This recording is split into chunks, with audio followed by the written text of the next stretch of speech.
Hi everyone. In this video we're going to talk about sketching the graphs of a function.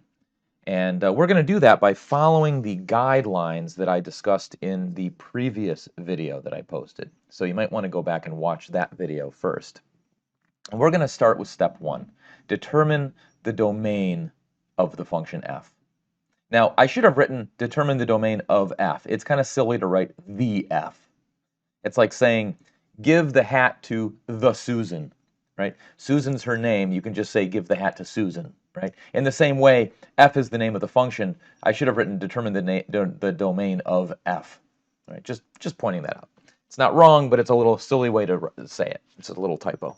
But anyway, we're going to determine the domain of this function. I'm going to get out of the way here. To do that, it's often useful to think about where the function is not defined. And this is a rational function. It's a polynomial divided by a polynomial. And polynomials are defined everywhere. So the only place this could not be defined is where the denominator is equal to 0. And so to find that, what we'll do is we'll factor both the numerator and denominator. Okay, so this is the factored form. And now I can see the denominator is 0 where either of these factors are 0. Well, they're both 0 at the same place. They're both 0 when x equals -2. So what that means is that the domain is the set of all real numbers except -2. Or another way to write it is it's the interval from -infinity to -2 union the interval 2 to infinity. And these intervals are open intervals. They don't include 2. Now I'm going to do one more thing while we're here. I'm going to simplify this expression. If we can simplify the expression, it might make it a lot easier to work with. And I see that we have a common factor of x plus 2 in the numerator and denominator, so we'll cancel it out. And so we can really look at our function like this. Now I want to point out something very important here. Always determine the domain before you do this step, because what could happen is you may cancel a factor that made the denominator 0, and then when you come down to this line, you won't notice that the function's undefined at that value of x. Okay, so that's why it's always important to determine the domain before you cancel any factors. In this particular case, it didn't matter because that factor is still in the denominator because it occurred twice. But if it didn't occur twice, we would have lost that, and we wouldn't have caught that the correct domain. All right, what's the next guideline here? The next guideline is to locate the x and y intercepts. Okay, so the x and y intercepts. Well, the y-intercept is the easiest one to find. The y-intercept is determined by the value of the function when x is 0. So all I'll do is compute f of 0. And if I plug 0 into the function here, I just get -2/4, which is the same thing as -1/2. And yeah, I could have just used this expression alternatively. And so what this means is that the y-intercept is the point 0, -1/2. Next, we'll find the x-intercepts. For the x-intercepts, what we're looking for is the values of x when y is equal to 0, when f of x is equal to 0. So that's what we're looking for. We want to solve this equation. Well, what is f of x? It's x minus 1 over x plus 2. Okay, now this is a fraction equal to 0. When can a fraction be 0? Well, you can never divide by a number and get 0, so this can't be 0. So only the numerator can make this 0. So when is the numerator 0? It's when x is equal to 1. So we see that the x-intercept is the point 1, 0.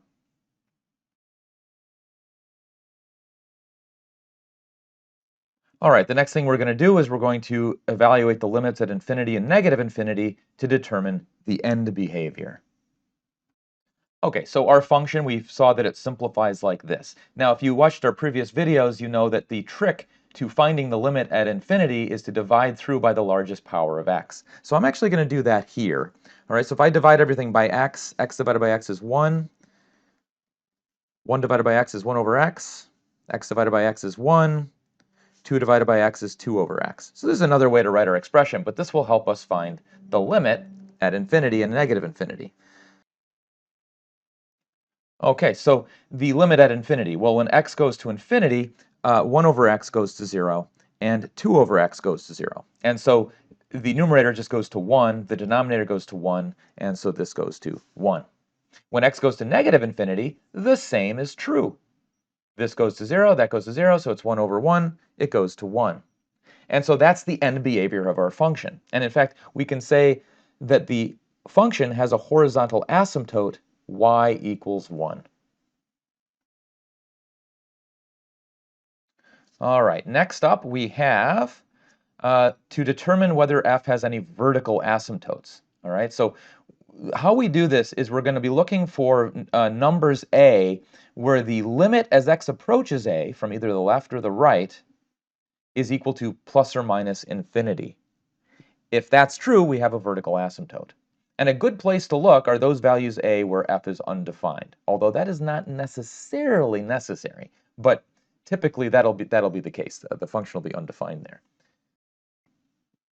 As we look at our function here, where would it be undefined? Well, we already said that. We said it was undefined when x is negative 2. And so what we'll do is we'll investigate the limits as x approaches negative 2 from the left and the right of this function. So I'm going to look at the limit as x approaches negative 2 from the right. Okay, so we look up here and we see that as we approach negative 2, the denominator is going to 0. And the numerator is going to negative 3. All right? Now, we're going to 0, but we're coming into negative 2 from the right. That means x is always greater than negative 2. That means the denominator is always positive, and the numerator is going to be negative.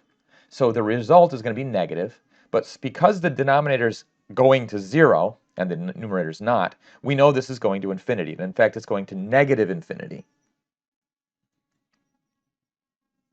And that's enough. We can stop right there and say that x equals negative 2 is a vertical asymptote. However, I think it will be useful to investigate the limit from the left anyway, because it'll help us sketch the graph of the function. So let's think about this one. Well, again, the denominator is going to 0, the numerator is going to negative 3, but now we're coming into negative 2 from the left, right? So x plus 2, if x is less than negative 2, is going to be negative. So now the numerator is negative and the denominator is negative, and so this time we're going to positive infinity. And so, like I said, you didn't need to do both of these to know that x equals negative 2 is a vertical asymptote, but this will be useful for sketching the graph. Next, we're going to compute f prime, the derivative, and find the critical numbers and determine the intervals at where f is increasing and decreasing. And we're also going to see if we can tell where f has any local extrema, maxes or mins. Okay, so to compute the derivative, what we're going to do is we're going to use the quotient rule. Quotient rule says take low times the derivative of the top, the denominator times the numerator, minus the top times the derivative of the bottom, and then divide by the bottom squared. And then we'll do a little bit of simplification here. If I multiply everything out and simplify the numerator, we see we simply just get 3. Okay, so that is the derivative function. Now what we want to do is find the critical numbers. We were asked to do that. Well, the critical numbers are where the derivative is equal to 0 or undefined. Well, the derivative can never be equal to 0. The only thing that makes this 0 is if the numerator is 0. But that is always equal to 3, so nothing there. But the denominator could be 0. That could make the derivative undefined. And so one critical number is where this is 0, and that's when x is negative 2. Okay, so there's a couple things you can do here.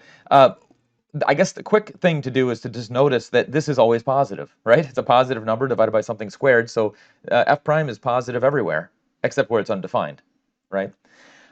If it wasn't that simple, what we would do is we'd split up the number line at negative 2, and we'd investigate the sign of f prime in these different intervals. But you'll see it's positive here and positive here. It has to be. Okay, so what this means is that f, remember that the function f is increasing where the derivative is positive. And so the function f is increasing everywhere it's defined. Now, if the function changed from increasing to decreasing and was defined here, we'd know we'd have a local maximum here. It went from increasing to decreasing, so we know we'd have a local max. If it went from decreasing to increasing and was defined here, we know we'd have a local minimum. But it didn't do any of those things. It didn't change from increasing to decreasing or from decreasing to increasing, and it's not defined here. So for all of those reasons, we know there is no local max or local min at this value. The final step is to calculate f double prime and determine the intervals of concavity for our function. And we'll also see if we can identify where the inflection points are, where it changes its concavity. And we also see if we can use the second derivative test to identify local extrema at the critical numbers. Now, we already know we're not going to find any. We saw that with the first derivative test, but we'll take a look at it anyway. Okay, so we need to compute the second derivative here. There's two ways to do that. You could use the quotient rule, or you could simply write this as with a negative exponent here and just use the chain rule on this one. All right, but either way, I'll leave it as an exercise for you. You'll see that the derivative is as follows. That is not a hard computation to do, so you should be able to get that pretty quick. All right, so we have the second derivative. And what we want to do is investigate where it is positive or negative to find the intervals of concavity. And so let's see, where is it 0? Well, it's never equal to 0. Where is it undefined? At x equals -2. And so let's look at our number line. At -2, we're going to look at the sign of f double prime to the left and to the right. To the left of -2, when x is less than -2, we know that this is negative, and the numerator is negative. So negative divided by negative is a positive. If we're to the right of -2, plug in a number bigger than -2, then we know the denominator, x plus 2 cubed, is positive, right? But the numerator is negative. So negative divided by positive is negative. So we do see we have a change in concavity. The function is concave up on the interval -infinity to -2, and it's concave down on the interval -2 to infinity. Now, you might say, oh, well, that means we have an inflection point, a point where we changed concavity. We went from concave up to concave down. But be very careful. In fact, we do not have an inflection point here, because to be an inflection point, it has to be a point on the graph of the function. But we determined that the function was not defined here. So it cannot be a point on the graph of the function, and so therefore, even though it changed concavity at this number, it did not change concavity at a point on the graph. Because, well, we'll see when we look at the graph exactly what's going on. Okay, so let's sketch a graph of our function. So remember, we determined there was a vertical asymptote at x equals -2. So that is something we're definitely going to want to include. So I'm going to actually skew a little bit more to the left, to the negative side of things when I draw these axes. Let's go ahead and sketch that vertical asymptote at x equals -2. And you do that by drawing a dashed line. Okay, so there it is. Now, we also determined some intercepts for our function. So let's go ahead and let's tick off some values on the y-axis here. We knew that the y-intercept was 0, -1/2. So we know it passes through the y-axis right there. And we also had an x-intercept. The x-intercept was 1, 0, so we know it crosses the x-axis right there. And those are the only intercepts that we had. Don't be surprised if when you're working on problems like this that you get more than one x-intercept. We also determined the end behavior was that the function approached 1 at infinity. And that was true when we went to positive infinity and negative infinity. And what that meant was that y equals 1 is a horizontal asymptote. And so we can draw this. And because it's approaching, that's an asymptote, we know that the function approaches that line. Now, the question is, it could go above that line and come back down, right, and approach that line, or it could wiggle around. Can we rule out some of that behavior?